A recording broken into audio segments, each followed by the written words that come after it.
Olá pessoal, tudo bem? Ontem, dia 26 de agosto de 2023, teria sido, se ele ainda estivesse vivo, o 109º aniversário do Júlio Cortázar, e por isso eu gostaria de ler aqui, numa tradução improvisada, um dos meus textos favoritos do autor até o momento.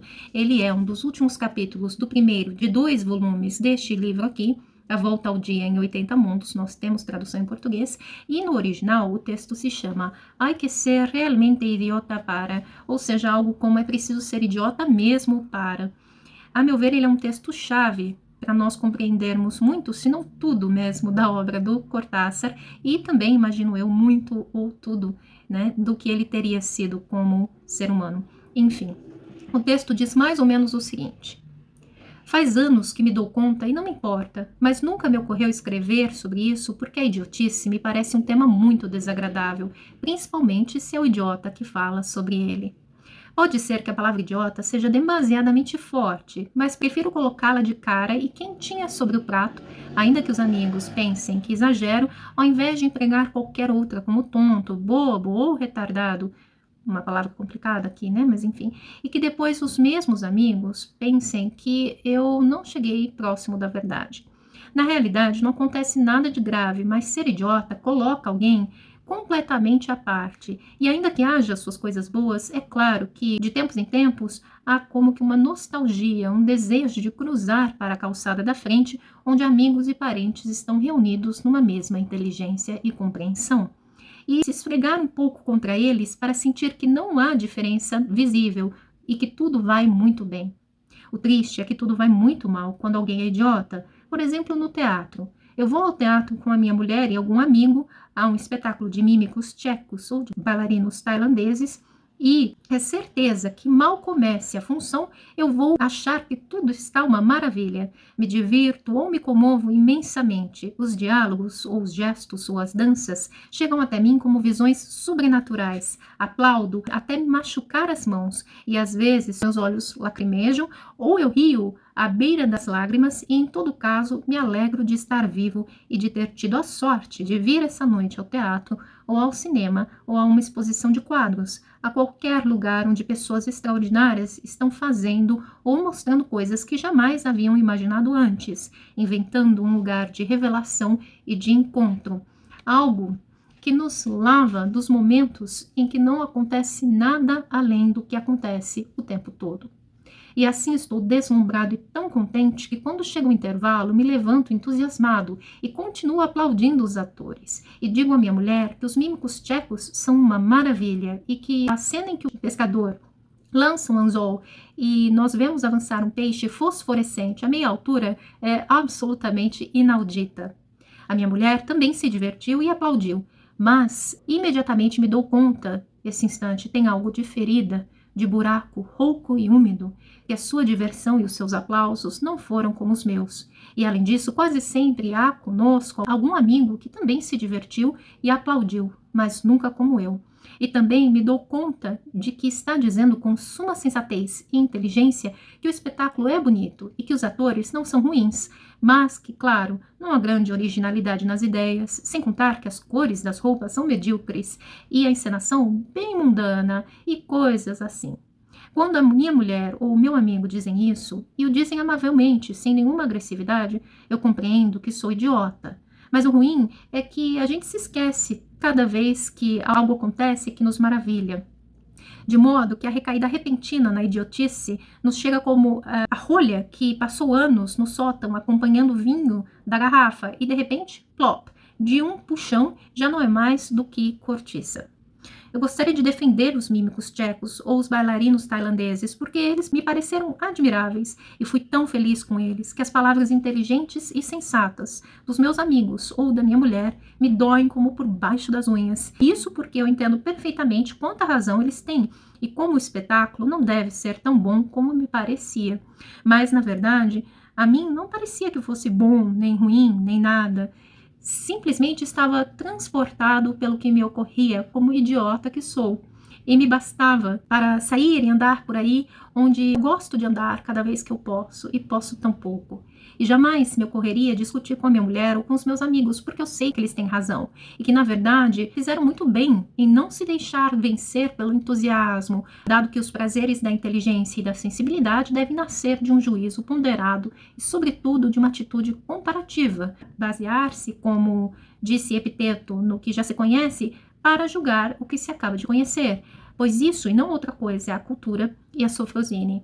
Eu busquei o que era, mas já esqueci. Enfim, de nenhuma maneira pretendo discutir com eles e, no máximo, me limito a me distanciar uns metros para não escutar o restante das comparações e dos juízos de valor, né?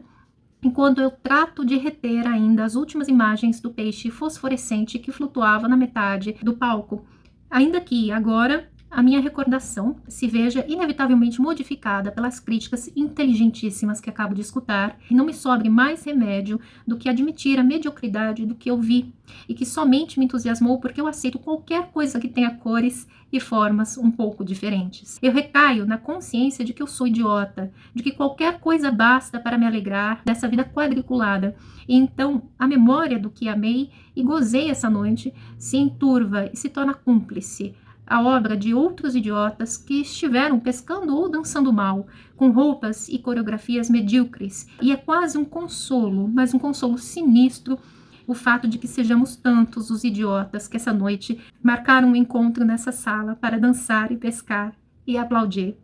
O pior é que, passados 2 dias, eu abro o jornal e leio a crítica do espetáculo, e a crítica coincide quase sempre, e até com as mesmas palavras com que tão sensata e inteligentemente viram e disseram a minha mulher e os meus amigos. Agora, estou seguro de que não ser idiota é uma das coisas mais importantes para a vida de um homem, até que, pouco a pouco, eu vá esquecendo, porque o pior é que, no final das contas, eu me esqueço. Por exemplo, acabo de ver um pato que nadava num dos lagos do Bois de Boulogne, e era uma formosura tão maravilhosa que eu não pude fazer menos do que me colocar de cócoras junto ao lago e ficar não sei quanto tempo olhando a sua formosura, a alegria petulante dos seus olhos, essa linha dupla, delicada, que o seu peito corta na água do lago e que vai se abrindo até se perder na distância. O meu entusiasmo não nasce somente do pato, é algo que o pato solidifica de golpe, porque às vezes pode ser uma folha seca que se balança na borda de um banco, ou um guindaste alaranjado, enorme e delicado contra o céu azul da tarde, ou o cheiro de um vagão de trem quando se entra e se tem um bilhete para uma viagem de tantas horas, e tudo vai sucedendo prodigiosamente. As estações, o sanduíche de presunto, os botões para acender ou apagar a luz, uma branca e outra violeta, a ventilação regulável, tudo isso me parece tão bonito e quase tão impossível que tê-lo ali ao meu alcance me enche de uma espécie de salgueiro interior, salgueiro à árvore mesmo, de uma chuva verde de delícias que não deveria terminar nunca mais. Mas muitos me disseram que o meu entusiasmo é uma prova de imaturidade. Querem dizer que eu sou idiota, mas escolhem as palavras. E que não é possível entusiasmar-se assim por uma teia de aranha que brilha ao sol. Pois se nós incorrermos em semelhantes excessos por causa de uma teia de aranha cheia de orvalho, o que vamos deixar para a noite em que passar quem lê? A mim isso me surpreende um pouco, porque na verdade o entusiasmo não é uma coisa que se gaste quando se é realmente idiota. Se gasta quando alguém é inteligente e tem o senso dos valores e da historicidade das coisas. E por isso, ainda que eu corra de um lado para o outro do Bois de Boulogne para ver melhor o pato, isso não me impedirá de, essa mesma noite, dar saltos enormes de entusiasmo se eu gostar de como canta a ficha de Escal. Agora, eu penso que a idiotice deve ser isso, poder se entusiasmar o tempo todo por qualquer coisa de que nós gostarmos, sem que um desenho numa parede tenha que se ver diminuindo pela memória dos afrescos de Giotto em Pádua.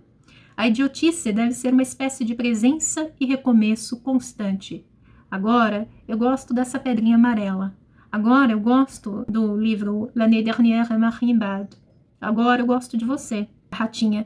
Agora, eu gosto dessa locomotiva inacreditável bufando na Gare de Lyon. Agora, eu gosto desse pôster arrancado e sujo. Agora eu gosto tanto. Agora sou eu, reincidentemente eu. O idiota perfeito na sua idiotice, que não sabe que é idiota e goza perdido no seu gozo, até que a primeira frase inteligente o devolva à consciência da sua idiotice e o faça buscar, apressado, um cigarro com as mãos torpes, olhando o chão, compreendendo e às vezes aceitando, porque também um idiota tem que viver. Claro que até outro pato ou outro pôster, e assim sempre. Acho que não preciso dizer muito, né? Mas esse texto é, para mim, uma espécie de profissão de fé, como eu disse, tanto com relação à obra do Cortázar, quanto como ele encarava um modo possível de se viver. É isso. Muito obrigada e espero que vocês tenham gostado. Até o próximo vídeo.